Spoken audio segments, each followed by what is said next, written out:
Good afternoon, and welcome to the Federation's daily live stream on Facebook. And today is MassPAC Monday. My name is Leslie. I'm the project director for MassPAC. And MassPAC is a project of the Federation that supports special education parent advisory councils and the professionals who work with them. I'm so happy to be here today. It's really nice that we have this opportunity to connect with our families live. It's a really challenging time, and we've set this up so that we can stay connected. The school closures have left a lot of questions with families, especially for families of children with special needs. Things are changing every single day, and that's why it's so important for you to stay connected to the Federation and stay connected to us. I'm seeing that we're all learning about social distancing, but we're also starting to do social connecting.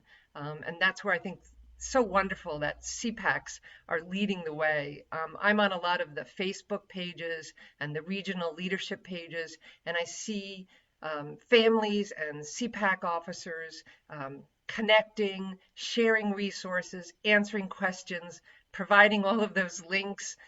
It's a very, very challenging time, and you're just there for families. And right now, our boots on the ground. The Federation has moved to a full remote platform, and we're all working remotely. But you're doing the district-wide local work, and I just can't say enough about thank you, CPACs. You rock.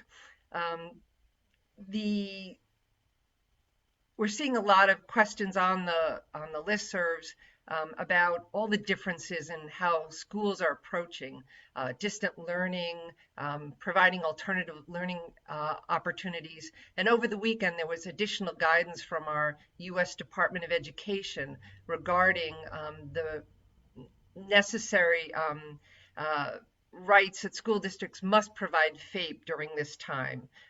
But not all of the services will be delivered in the same manner. We have some constrictions around how families and schools and educators are going to be connecting. There needs to be some flexibility. This is a very different time. We're all learning about these platforms. This is my first live stream. So it's just something that takes a little while to get used to. We're only 1 week into this. IEP teams ultimately will make determinations about compensatory services when schools resume, so that there will be more coming. And I think, especially with this new guidance that came out over the weekend, our own Department of Elementary Secondary Education here, the office here in Massachusetts, is reviewing that, and we do expect that they will issue more guidance that's Massachusetts oriented shortly, if not sometime within midweek. So in the meantime, what can CPACs do to support and do? And I said you're already doing some great things. Help you stay connected to your families. If you haven't already, set up a Facebook page, send out things through email lists. Remember that not everyone's on Facebook, so that come up with ways that you can connect within your community. You all have different community chat boards. Maybe get on that and share information. And if your school district's under a waiver right now and you don't have a CPAC, now's the time to get that group started. Get something going and get ready, because I think you can ultimately provide the information that families are going to need. Try to open up a communication channel with your school district, your special ed director. Try to be that conduit of information, at least by email right now. You can be feeding them some information that you're hearing from your families in your district, and get that going. It's going to be something that you're going to have to build over the next days, maybe even weeks, to make that information flow back and forth.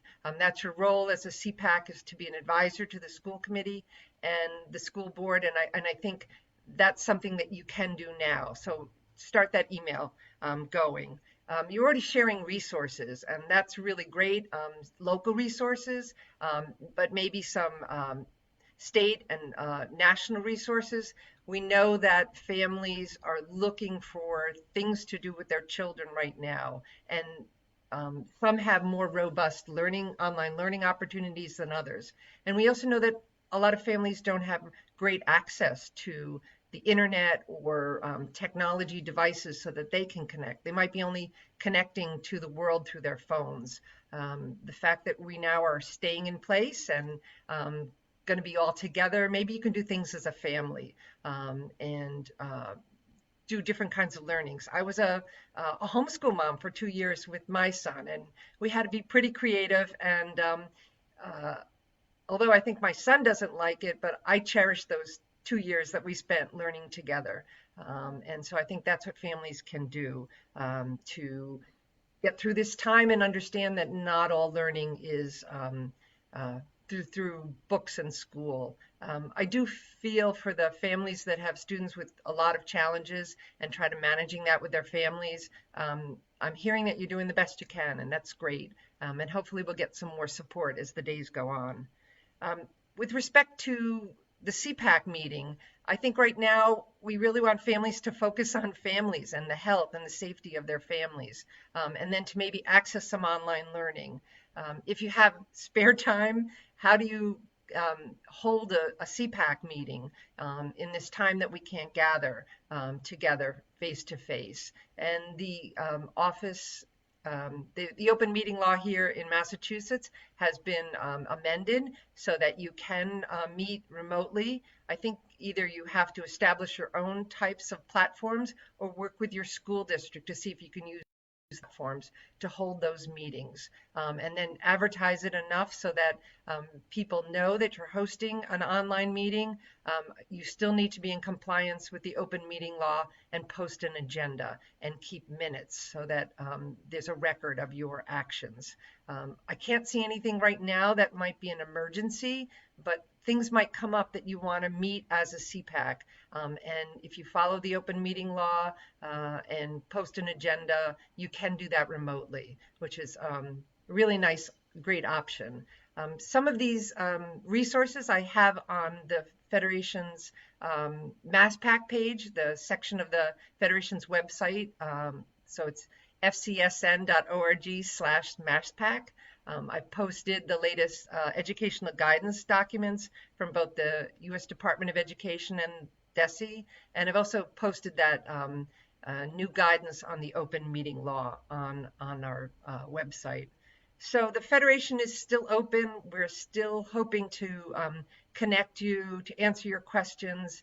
You can send us an email, you can phone us, but really the best way is to go to our website on the main page and click on that online form, send us your questions. We're all working remotely, answering your questions, and we're starting to develop some online learning. The Basic Rights and Special Education series is going to be rolled out.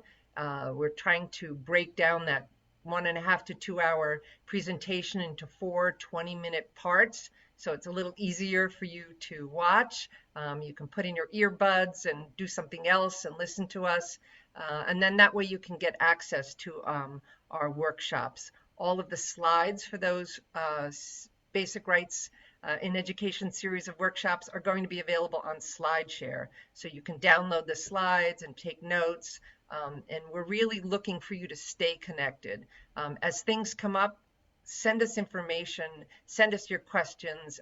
We're posting every day on Facebook, on our website, trying to answer your questions. And we really need to know what your concerns are so that we can respond to that. The best way to connect to me is through email at masspac@fcsn.org. And also through the Facebook page. So it's been really great to talk to you today, share a little bit about what CPACs are doing, to applaud what CPACs are doing during this time. And we will be checking in, I will be checking in every Monday and dealing with issues around CPACs and family connections. So keep up the good work, and we'll check back with you soon. Have a great day, stay healthy.